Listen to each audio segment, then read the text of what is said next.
Yo guys, Etzo here, and this will be my Windwalker Monk PvP guide for Season 1. A lot has happened for this spec in Midnight, so I don't want to go into all the changes, but I will talk about like the talents, the stats, enchantments, and so on. So see you in a second. So I'm back, here we are, and as always, I want to start with talents first. So opening up my talent tree here, I will go over the class talent tree, the hero tree, and the spec tree. And this will be kind of in depth, so it will take quite a while, but it's quite important. So I will talk about like every choice note and why they are good, or in what situation which one is better. So feel free to join this part. You're very welcome, but otherwise just skip ahead. So I start with actually Soothing Mist. So this is a talent which can be super good, but it's very situational, depending what you do, what content you do. So let's say for Battleground Blitz, for example, this could be super nice, only compared with your Elusive Mists. So since this will give you 6% damage reduction, which is quite awesome. So not only you, but also your target. Which is a big deal. So you can give your flag carrier a 6% damage reduction. Like no cooldown, you can spam this one, so good. And also in the arena, to be honest, like if your teammate gets focused down, you could just cast Soothing Mist on them, give them like the damage reduction, and healing them at the same time. So it is not too bad, to be honest. It's a good talent. Yep. Moving on, like this is all baseline. Just a quick one here. I mean, this is kind of weird to me. Like, this one talent gives you 70% increased damage, which is quite insane, right? So you have to pick it in order to make Rising Sun King viable. So I don't know why this one is a talent in the first place. I would love for this one to baked already into Rising Sun King, so it feels weird to me. Yeah, having to pick this talent here. It's crazy. Moving on with our first choice node here, which is Crashing Momentum and Disable. So both are good. There are maybe scenarios where this could be very useful, but in general, like you have to, I mean, it only is good in Battlegrounds, right? And you have to kind of waste your mobility in order to slow. So this is, I don't know, like this is good for M+ maybe, but yeah, not for PvP. So you always go for Disable, and I also go for Wind's Reach since it gives us 5 yard more range. So as you can see here, Disable has a 10 yard range, and this is super significant in my opinion. And if you recast Disable, you also root your enemies, so this is a must pick in my opinion. It's also good. Here all baseline. You could argue about Silent Sanctuary. I think the healing is quite weak for every 3 seconds, but it's healing, you know? It depends. So if you are facing like 2 ranged DPS specs, it could be, you could benefit quite decently from this one. In duels as well. But in general, like let's say you are in a teamfight scenario in Battlegrounds, you don't benefit from this talent at all, so you don't pick it. You could go for, again, so we missed, for example, yeah, just spec out of this talent here. Why Tiger Fang is pretty strong is because if you play Shadowpan, and right now I think this is the main hero tree you go for, but later on we will talk more about them. Your auto hits are generating flurry strikes, and if you crit with your auto hits, you get the double amount of flurry strike charges. So it's quite nice to have an extra 50% crit chance, and also like your white hit damage, like your auto hit damage, is quite high as well. So this is nothing to ignore here.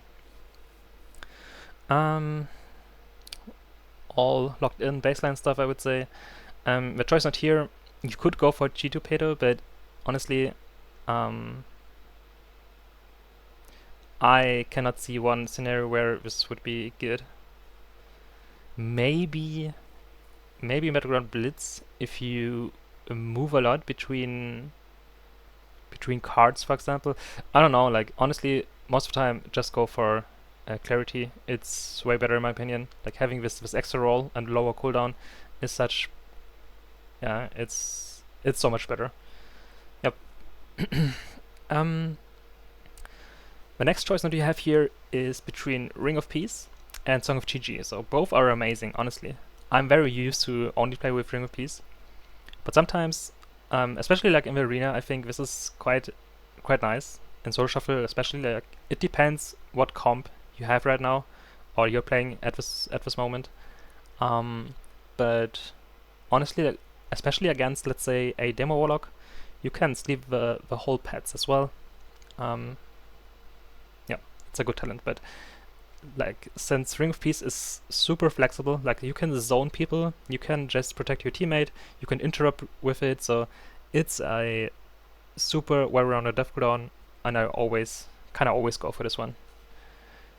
The reason why I took this talent here, Vigorous Expulsion, so hard to pronounce, is because Expel Harm actually is quite a lot of your healing, and combined with Profound Rebuttal, it's quite a lot. So you have a choice in here between Expel Harm, healing more depending on how low you are, but this is just too bad, honestly. I don't know, like it's not guaranteed that you benefit from this talent at all. You always benefit from this one, so this is the reason why I go for it, since your Expel Harm has a cooldown, so it can just proc every 15 seconds, and yeah, it's not really guaranteed when it will proc. So maybe you're at full health again and then it procs, so the healing is very low if you go for strength of a spirit. So I kind of always go for Rebuttal, and yeah, combined with this talent here, since it gives you even more crit chance and crit damage, is awesome.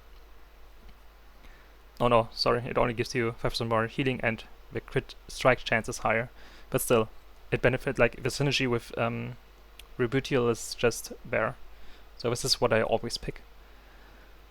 Here you could either go for a lower cooldown. I think this is better for Shuffle. I mean, the rounds are very quick, so most of the time you only have like 1 or 2 uses, depending on what setup you face. Sometimes I really go for the bigger death cooldown, but it has more cooldown. If I know like the round will be very quickly, like very quick, I will go for this one. And also like in duels, if I duel someone, I always go for the bigger death cooldown, since yeah, you only will use it once. Yeah. On the bottom section here, I think everything here is just locked in. Your Zenith Stomp is a huge damage part of your damage, and I always go for Healing Winds, combined with Escape from Reality, since you can use your transfer twice. And honestly, like transfer is your biggest death cooldown. It's not even your brew or your karma, to be honest. Like this is your biggest death cooldown. You can just avoid so much damage just by porting behind a pillar. Using this one correctly or efficient is a huge deal, and is the difference between a good Windwalker Monk or a bad one in especially arena scenarios. So keep in mind, like using this one here kind of on cooldown or when it's needed. Yeah, and having this extra heal, like 20% of your max heal, since you can cast it twice, is a good deal. So there is a world where I don't go for Light of an Air, so I don't go for these 3 talents, since like magic damage, you don't have much magic damage at all. Like the only magic damage you have is through Rushing Wind Kick, your Zenith Stomp, and maybe the little cleave damage from Flurry Strike. So nothing to look out for. Like your main damage comes from physical. So sometimes I don't even go for these 3 talents, since these are 3 talent points, and if I don't need the mobility here, I just go for Save Them All, since having more healing is always good. I go for Swift Art, since having a snare removal is or can be super strong.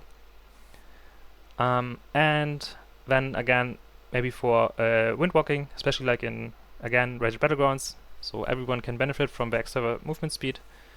Yep, this is what I do sometimes, but most of the time I go for this route here, since I really enjoy the self-healing. It's not even like the extra magic damage, I enjoy the self-healing part here.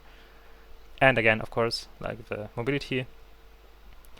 When it comes to your hero trees, you have a choice between Shadowpan or Conduit of the Celestials. As it is, I would say Shadowpan is way superior compared to Conduit, because they nerfed Conduit quite heavily.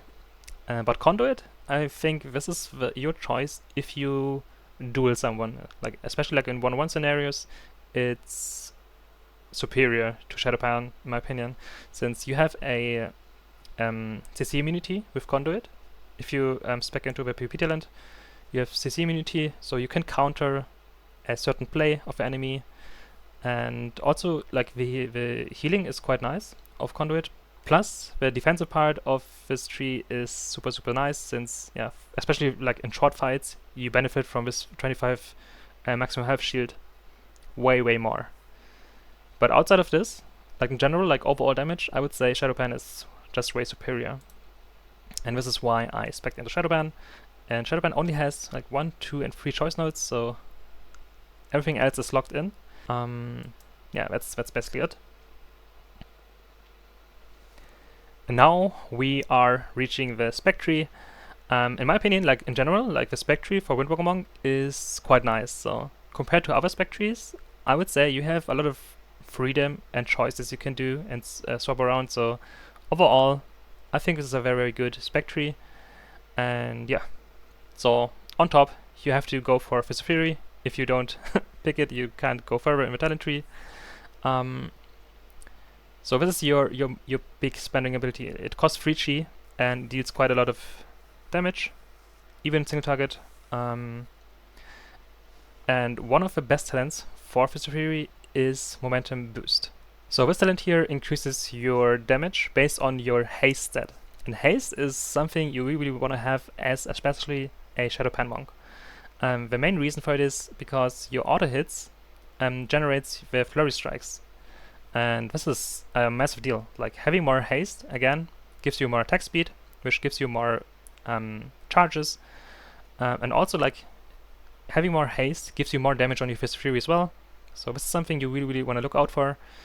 Yeah.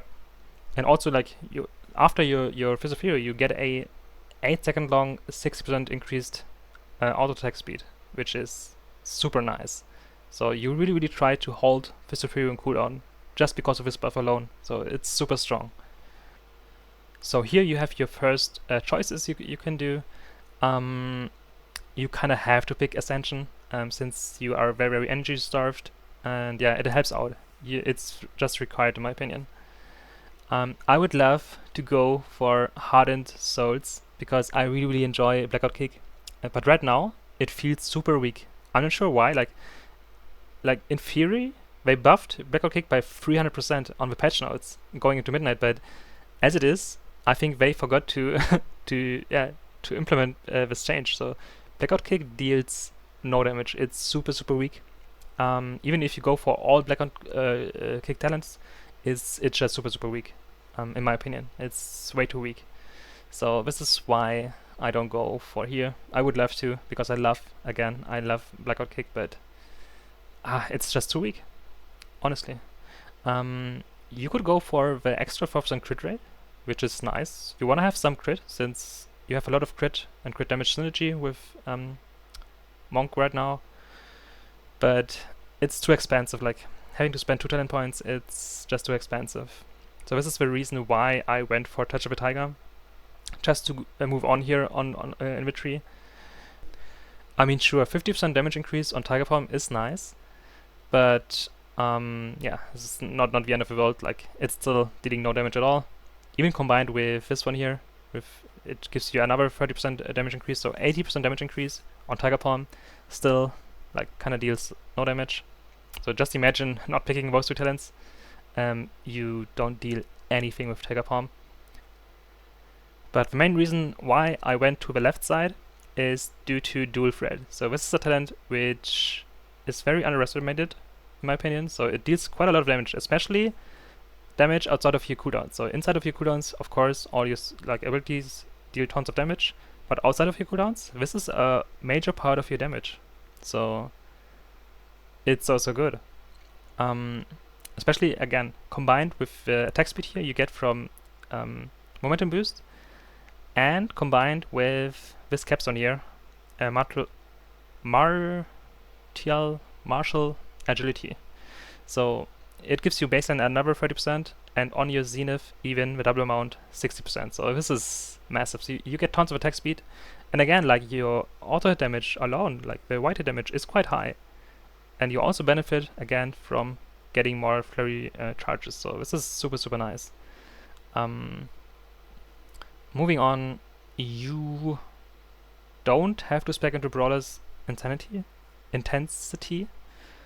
because yeah, I mean, I only choose this one because Rising Sun Kick right now is like your hardest hitting ability, and having like less cooldown is such a big deal. But the Blackout Kick damage part, again, sadly, isn't worth picking this talent.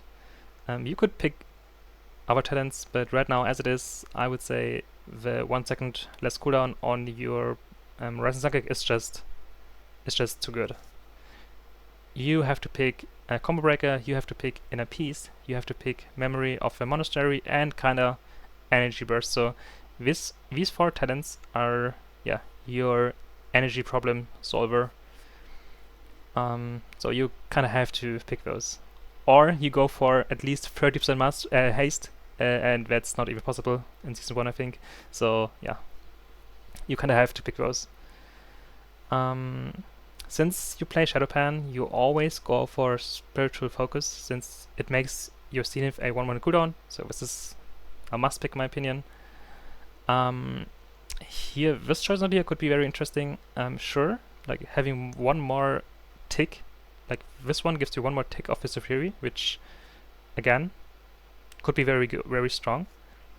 But my main issue with Fist of Fury is that, yeah, either like people walk out of your Fist of Fury, since it takes 3.6 seconds to cast or to channel, like it's a long time, so people can dash out of it, or they just see your Fist of Fury. So this is the reason why I don't go into Fist of Fury damage like too big. Yeah, again, like this is why I chose the haste part, since haste is one of your most important stats. Like getting more haste out of your haste is just good. Here you have to pick, then like I don't really want to play with Spinning Crane Quick usually, but you have to go through this part here in order to get to Russian Wind Kick, and Russian Wind Kick is one of your biggest hitting abilities. It's so strong. It's getting nerfed by 20%, but still it will be amazing. Still, like, it doesn't matter if it's getting nerfed, to be honest. It's just so good. And the main reason is because you can press Russian Wind Kick, and afterwards instantly your Rising Sun Kick. So this alone is so much damage. It's so strong. Sadly, right now you have a choice. Also, you have to make a choice between Strike of the Windlord and Whirling Dragon Punch. Sure, you could argue Whirling Dragon Punch should be or could be better because you have a PvP talent with which you can interrupt someone. So this is very cool. But I don't really want to give up Strike of the Windlord. To me, it looks better, it feels better, and it feels just bad to, yeah. This one is only usable while your Fist and your Rising Sun Kick is on cooldown, so overall you have way more control over a Strike of the Windlord. It's amazing. Yep. Going down here, you have a choice node between AoE and single target. So every time you press your Strike of the Windlord, you get a proc.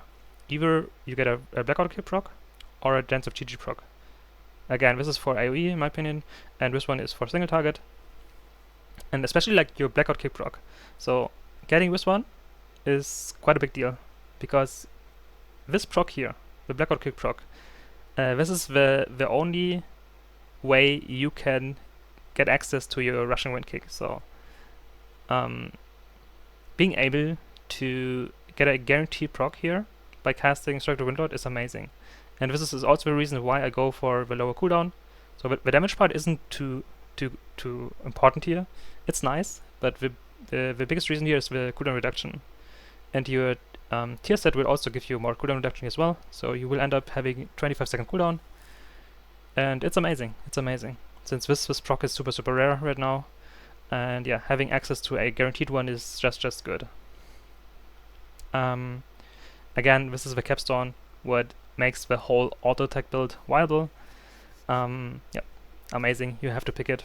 Again, also for the 10% more damage during Zenith, must pick. The last thing I want to talk about here is, or no, two things more. So one thing is Sunfire Spiral. So this is the main reason why Mastery will be even more crucial compared to the past expansions, since this is so huge. This is the main reason why Rising Sun Kick hits so hard right now. Yeah, it's a must pick. And the second thing, or the last thing I want to talk about is are those two talents here.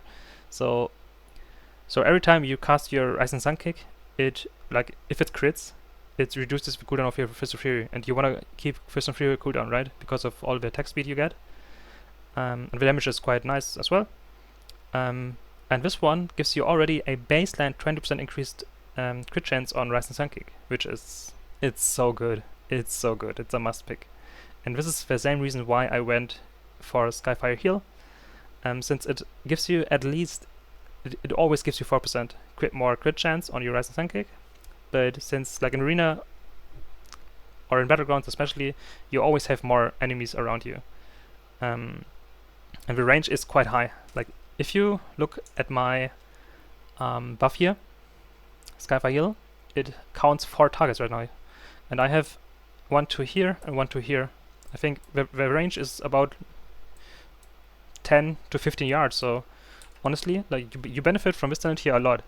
And this one, yeah, it gives me 16% more crit chance on Rising Sun Kick on top of these 20%.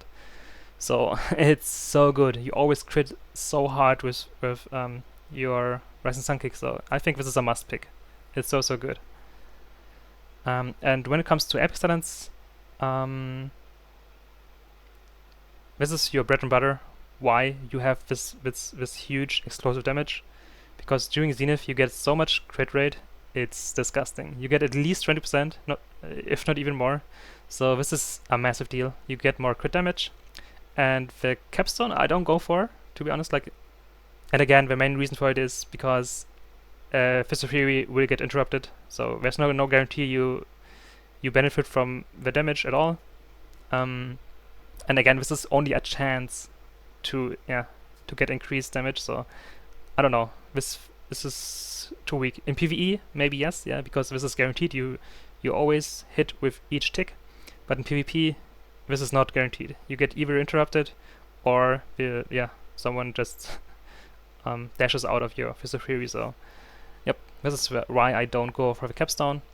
When it comes to PvP talents, sadly, I mean, look at this. It looks quite sad, doesn't it? You don't have much choice at all. And the only 2 good talents you can choose from is your Disarm and your parry with your Fist of Fury. Everything else is kind of meh. So I hope for a big talent rework in the future, like a big PvP talent rework for Windwalker Monk, because this looks so underwhelming. So there's nothing exciting to pick. Sure, for Conduit there's a talent, and if you go for Whirling Dragon Punch, yes, there's one talent too, but you have no variety. You have nothing to choose from. There's nothing to think about. This is quite sad in my opinion. So I hope we will see a big change here. And again, like, those 2 talents are only good against melee. So the parry here and with this you have nothing against casters, so I would love to see something in this department. When it comes to stats, I think haste is still something you really want, and there are several reasons for it. For example, like, having more haste means you have more attack speed. More attack speed means you have more flurry charge generation, especially again for Shadowpan. Haste gives you more damage on your Fist of Fury, Haste also gives you a chance to proc an extra hit on your Rising Sun Kick to get even more resources. So overall, Haste is great. Haste gives you even more energy generation, and yeah, this also means again you can spend more chi. But the biggest damage increase you get from Mastery, and yeah, since this talent here is super busted in my opinion, Sunfire Spiral, I think Mastery is the way to go in general. This is your biggest damage increasing stat. So you want to stack Mastery as much as possible. When it comes to Haste, in comparison to Mastery, I don't know, like, Haste is such a feel-good resource. So having no haste at all, like in your burst window, you don't really mind not having haste, but outside of your burst window, you starve so hard on energy, and having no haste at all, I don't know. I can't play this myself, to be honest. Like, it feels so bad. So I have to at least stack 15% haste in season 1, I think, and the rest I will go into mastery and versatility, of course. But as it is, honestly, like, going into verse, I don't know. I mean, verse is a great stat for sure, and it's kind of required to survive at all, right? But as it is, like, since the burst damage is so high, so for example, for Marksman, Ship Hunter, for Windwalker Monk, for Sub Rogue, for Red Paladin, like, the burst is super high right now, and this little bit amount of versatility, I don't know if it's making a difference. So it's crazy right now. The burst damage we will see in season 1. It will be insane the first week. We will see. But yep, I think verse is a good stat. But you could kind of go full glass cannon. So go full mastery, a little bit of verse, go haste, and yeah, just play around your 1 minute cooldown. So you go in burst, and if you have no cooldown up, you just teleport into behind the pillar and wait 1 minute. This is something we could see, maybe not in solo shuffle, but in free versus free arena. I think this is something. This is a gameplay we might see for Windwalker Monk, since again, the damage is just too high right now, in my opinion. It's super high. Yeah, maybe we'll play like a RMP style of gameplay as a Windwalker Monk. We will see. When it comes to enchantments, there's a new one for your head. So you can choose between movement speed or leech. I would go leech when you mainly play arena, and I would go for the movement speed if you play for battlegrounds and blitz, for example. Same goes for your shoulder. The same choice you can make here. I think for your cape as well, if I remember correctly. And for your chest, you just go for 50 main stat, so you get 50 agility.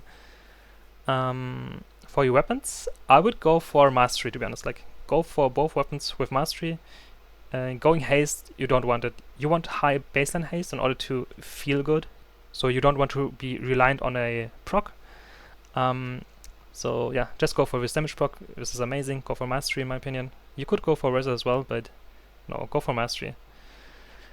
Moving on, for your legs, you have only one choice. It gives you agility and a little bit more max health. The same goes for your feet.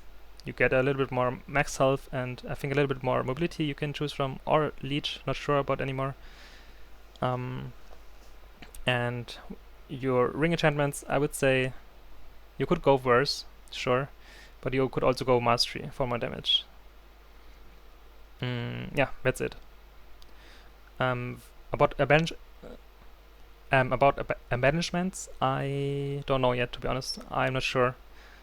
A lot of people will go for the feet and the belt combination. I think this is something you will see the most of. But yeah, I can't say too much about it. I haven't tested too much on the beta, to be honest. And lastly, I want to show you step by step how to actually burst as a Windwalker Monk. I know there's nothing special to it, but there could be 1 or 2 things that you might not have known yet, so bear with me here. So there's one scenario which is always given, and it's you having at least 10 stacks starting a fight. I just used them here. And and you always start with at least 2 chi, right? So how I burst is I always use my paralyzers on my target, which I want to burst. So, and there's a particular reason for it, so bear with me. So I cast my paralyzers, and I also try to be as close as possible doing so. So sometimes you kind of have to do it from range in order to get to a target, but if you have a chance, try to be like upfront your target, paralyze it, and then you can cast a free Tiger Palm. It will not break your paralyzers, since it has a certain damage threshold which needs to to be reached in order to break the CC. And Tiger Palm is so weak right now that it does not break your paralyzers. So you get a free to chi, and also a little bit of damage. But the damage is it doesn't matter. But the chi, the extra chi is nice. So this is how it bursts. So again, I do my paralyzers, I Tiger Palm, I then stun my target into a Rising Sun Kick, into my Zenith, which by the way you can combine with your 1 minute trinket. So this is awesome. And Zenith has no global cooldown, so you can kind of combine it with Strike of the Windlord as well. So you can cast those spells here at the same time. So this is amazing. Pressing them here, and after a Strike of the Windlord, you always cast your second Rising Sun Kick, and afterwards you press your Blackout Kick proc. And using your Blackout Kick proc has two things. Two things could happen here. You can instantly reset your Rising Sun Kick, but you could also get your Russian Wind Kick, which is a big deal. Like getting this one is massive. So because you can cast your Russian Wind Kick and your Rising Sun Kick directly after. So this is like the maximum burst you can have, and it's so much damage. How you could open up in the arena as well is just by stalling a kick, a Russian Wind Kick, just having it ready, and doing the same opener with your Russian Wind Kick from the very start. So you could just go for your stun, you go for your proc, your Russian Wind Kick proc, press Rising Sun Kick again, since it has not the same cooldown, and then go for your Zenith into. So you can basically cast 3 Rising Sun Kicks in 2 seconds, and it's crazy. It's also strong. So this is how you actually burst as a Windwalker Monk. Nothing special to it, but I think the Paralyzes trick is quite handy sometimes. Yep, that's basically it. That's it with the guide, to be honest. Like, there's nothing more to talk about. I don't want to go too deep into the spec. So, man, thanks for your time. Thanks for watching. Have a great time, and see you next time. Bye bye!